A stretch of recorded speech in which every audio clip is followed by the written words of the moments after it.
Eastern Conference Finals are here. They start tonight on Tuesday. ESPN, ESPN2, they're putting them on both networks. It's so exciting.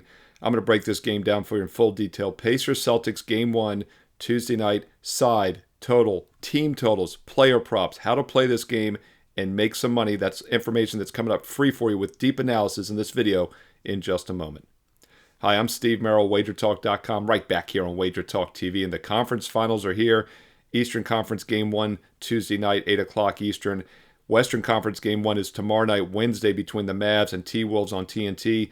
I am breaking down every NBA playoff game every day right here on WagerTalk TV, so make sure you hit subscribe and hit the bell for an instant alert so you don't miss that Western Conference Game 1 Finals preview for Wednesday coming up tomorrow. But we're talking Eastern Conference Game 1 for Tuesday night. And on the surface, looks like a good setup for the Celtics for a couple reasons. First of all, superior defensive team. They match up well with the Pacers in the regular season, and they're rested, whereas Indiana has the tough turnaround after just playing Game 7 in New York, traveling on 1 day's rest and travel time included, and now having to play a Game 1.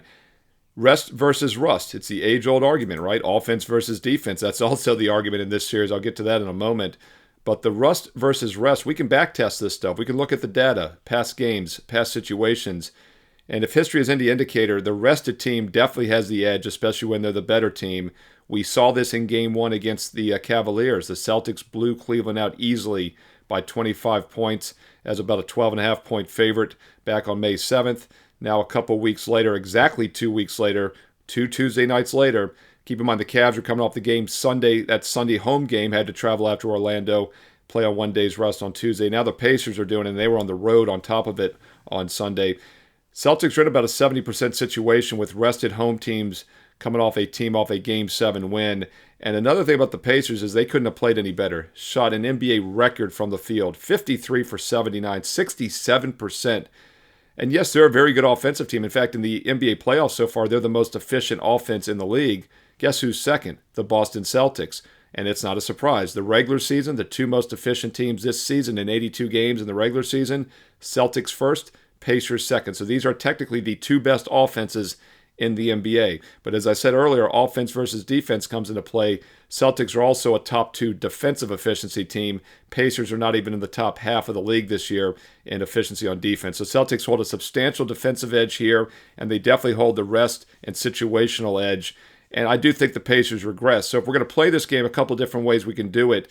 Obviously, you can look at Boston. We can look at the total. I'll break that down for you in a moment, a deep dive on the over-under. But the team totals also come into play here. I do think Indiana regresses after that 67% shooting in Game 7. And let's take it a step further. The Cavaliers lost Game 6 with a 3-2 lead, whereas Indiana had a 3-2 deficit. So the Pacers, unlike the Cavs in the last round against the Celtics, the Pacers are coming off back-to-back must-win games because they had to win Game 6 on Friday and Game 7 on Sunday, which makes the situation even worse here. By the way, they shot 48% in that Game 6 home win, shot 57% in the Game 4 home win, 67%, as I mentioned, in that Game 7 road win on Sunday. They shot only 43% in the road loss at New York on that Wednesday Game 5, and keep in mind they lost by 30 in that game. So I do expect the offense to come back down to earth. Pacers team total would make sense for that reason. As we check the WagerTalk live odds screen, you'll see Boston currently about a 10-point favorite. The over-under is 222. That makes the team put total around 106, 106.5 for Indiana, about 116, 116.5 for the Celtics. So Pacers team total under 106 makes a lot of sense. Now, my concern there is, of course, they are the most efficient offense in the playoffs and second best in the league. Let's look at the other side of the coin. Celtics team total over makes sense for that same reason. Celtics top 2 offensive efficiency regular season and the postseason, and Indiana is a much weaker defense. Another reason I think the Celtic team total over 116 also makes sense is if we look at the regular season meetings, these teams played 5 times, and they were high-scoring games. Now, they played 5 times because one of those extra games, the extra game, was on December 4th. It was the semifinals of the play-in tournament. And of course, Indiana went on to play the Lakers and lose in the finals, a game that did not count in the regular season. But since this was the semis in Indiana on December 4th, it counted in the regular season stats, standings, everything. The Indiana Pacers won that game by 10. Porzingis did not play for Boston. Indiana had an 11-point lead, never led by more than 11. They won by 10. Boston actually blew a 9-point lead in that game. Total 234 points. my mathematical rescore. I do a rescoring model based on normal percentages and also a rescore model based on the pace and possessions of the game. Came out to around 247. These teams, as I said, played 5 times. The first game was back on November 1st. Boston won easily by 51 points, led by as many as 53. Halliburton did not play, though, for the Pacers. So I'm not going to bother rescoring that game because Halliburton's the most important offensive player on Indiana. He's their assist leader, one of their top 3-point shooters, obviously a key guy. So once again, put an asterisk next to that early win, but Boston did win by 51 when Halliburton was out. Porzingis was out for that game on December 4th, but he is out now. He's out for at least the first couple games in this series. He might be back later in this series, but he is not in as we speak for Game 1. So that is a true matchup like we're getting here tonight. And that is the one game Indiana won early in the season. Now, Indiana did win on January 8th. That was misleading, though. Jason Tatum did not play. And keep in mind, the Pacers and Celtics had played 2 days earlier on January 6th. Boston won that game easily by 17, had a 19-point lead. Indiana never led in the game. Then 2 days later, as is often the case, Boston took their foot off the gas. Tatum did not even play in the quick turnaround revenge game. Pacers barely won, though, by 2 points. Boston actually had an 11-point lead in that game, but blew it. Extremely high scoring. Halliburton, by the way, played only 13 minutes. Tatum was out. Halliburton limited. So we really can't look at Game 1. We can't look at Game 4. Game 3, Siakam did not play. That November 6th game that Boston won by 17, Pascal Siakam did not play, and Porzingis only played 6 minutes. So there's only 2 games of the 5, and the 5th one, by the way, was January 30th. That's the one I want to talk about because that's the most recent meeting, and everybody played. It's the only game of the 5, including Porzingis, that everybody played.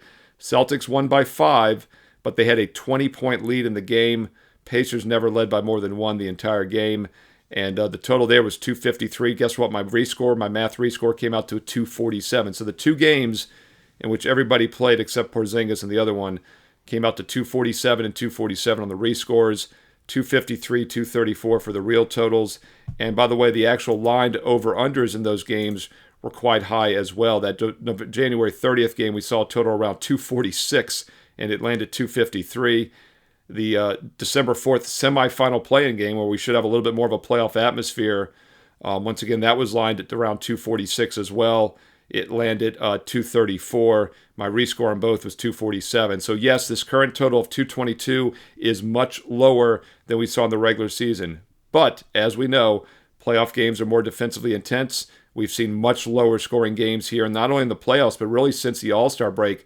Final couple months of the NBA regular season, we were low in scoring as well. But this is still almost a 25-point adjustment from the regular season. So I do lean over 222. Game 1s historically do have more defensive intensity, but I think that might not be the case here, especially with Indiana coming off the quick turnaround and the high-scoring game. So yes, Pacer team total under 106 makes sense, but if it is a higher scoring game, Celtics team total over 116 makes as much sense, if not more, because Boston should be focused here in Game 1 rested, and the Pacers' defense has been very suspect this year, and they have struggled to stop the Celtics. Another reason I would lean Pacers' team total under is because Boston has perhaps the best defensive backcourt in the NBA, and what's so great about it is Holiday and White are the defensive stoppers, which means superstar Jaylen Brown can focus more on offense just like Tatum does. That's why Boston is so good. And it's also why Halliburton has struggled in this series. He didn't play in Game 1. He did have a triple-double in that December 4th game, the in-season semifinal, but he's been very limited in the other 4 matchups. He didn't play in one of them, had a monster game, but then the last 3 times out, he's been held in check. He did have a double-double in one of them, got to 10 assists. But once again, it's a tough matchup for Halliburton for that reason. And also, the Pacers being a weaker defensive team are going to probably have to double-team Tatum, maybe Jaylen Brown, which is going to make it difficult to rebound. You know, that 30-point blowout in Game 5 last week against the Knicks, the offensive rebounding discrepancy was off the charts. And I think the Pacers are going to be at a disadvantage here in this series, even with the big man Porzingis out.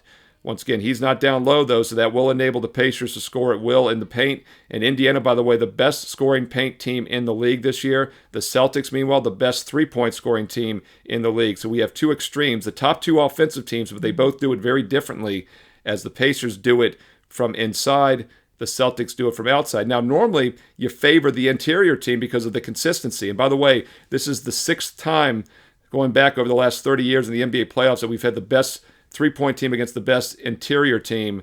3 of the 5 times the interior team has won the series. Not a huge sample, but it makes sense.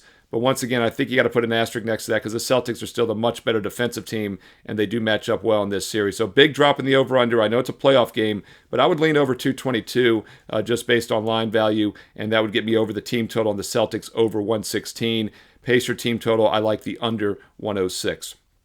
Going to get to some player props for you here in just a moment. Quick reminder, if you're finding these videos useful, do me a couple favors. First of all, thumbs up, like. Takes half a second. Boom, click it right now. Thumbs up, like. Thank you. Also, comment below. I read all the comments and I reply back. If you're not already part of the WagerTalk family, join us right now for free. Click subscribe. 153,000 subscribers and counting. And click the bell as well if you want an instant alert when these videos go up each and every day. Going to try to get them up overnight, even nice and early, since we only have one game each day going forward. This is your Eastern Conference Finals Game 1 preview. Celtics Pacers Tuesday night on ESPN and ESPN2. They're doubling it up. And then tomorrow night, Western Conference Game 1, Timberwolves Mavericks on TNT. I will be breaking every game down every day, full details. So click subscribe and hit the bell as well for instant alerts. If you want my personal best bet here for Game 1, my strongest play for Celtics Pacers, go check it out right now on my page, Steve Merril, WagerTalk.com. And don't forget about baseball. I'm posting free plays every day, mostly baseball. I'm going to put some free NBA player props up this week too, since we're in the playoffs now. But once again, daily free plays, mostly baseball. If you're trying to build your bankroll for football, which is right around the corner, the free plays will help. They're games that are just a bit outside from making the cut, and they're very strong for that reason. Daily free plays. Go get Tuesday's free play right now, plus a strong best bet for NBA Eastern Conference Game 1. Steve Merril, WagerTalk.com. Get there quicker with shortcut wt.buzz/SM. And oh, by the way, this Tuesday, half price Tuesday, every play, every package, instant 50% discount this Tuesday only on my page, Steve Merril, WagerTalk.com.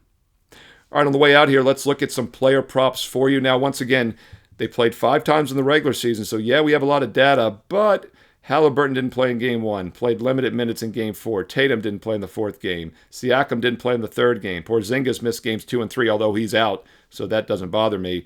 So we'll focus on Games 2 and 5. Second game on December 4th was that in-season semifinal. Porzingis did not play. Everybody else did. This is exactly the lineup we will have tonight, most likely, unless someone is scratched. Porzingis is still out for a few more games. Indiana won that game by 10, landed 204. They were at home. As we dig into the box score, we see Al Horford play 31 minutes and only 3 shot attempts, 2 points. So he was not a factor. Horford under prop might be worth a look for that reason.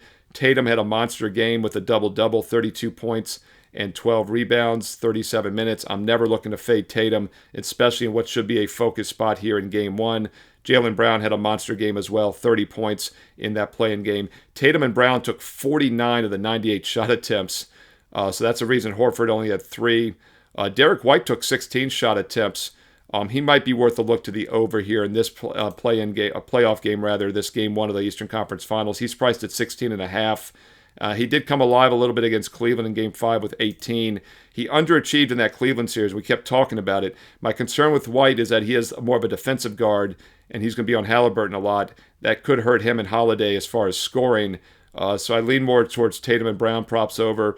Horford under prop I do think makes sense, as he did not do much in that first meeting. And then we fast forward to the most recent meeting on January 30th when everybody played for both teams.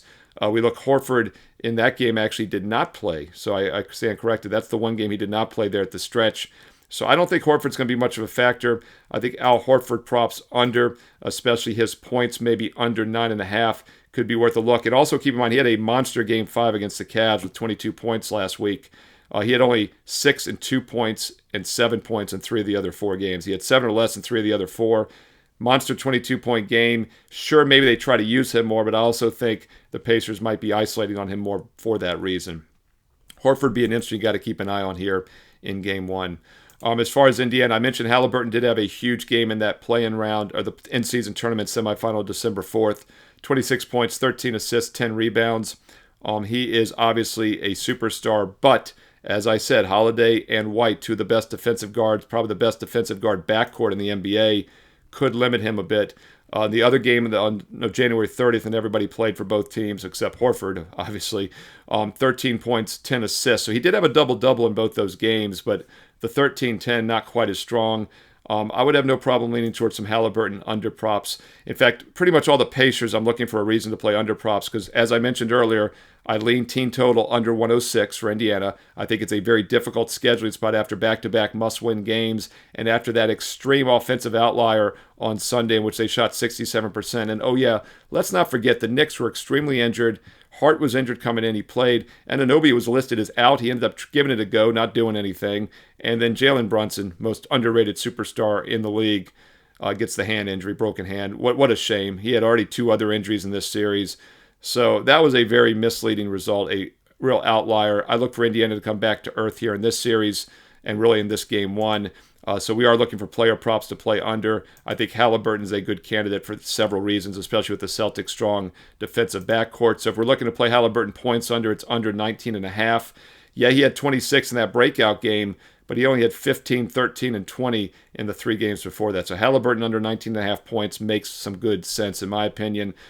His assist prop, you could also take a look at that under. If you're worried about him doing assists well and not scoring or vice versa, we could always do points and assist under, which is a combo 27.5. He had only 25 or less in the 3 previous games until that breakout on Sunday. So points and assists for Halliburton under 27.5 would be my recommendation if you're looking for that player prop. As far as other guys, Siakam, obviously a key player for Indiana. I'm never in a hurry to play these superstars under, but I do think Siakam could come back down to earth a bit.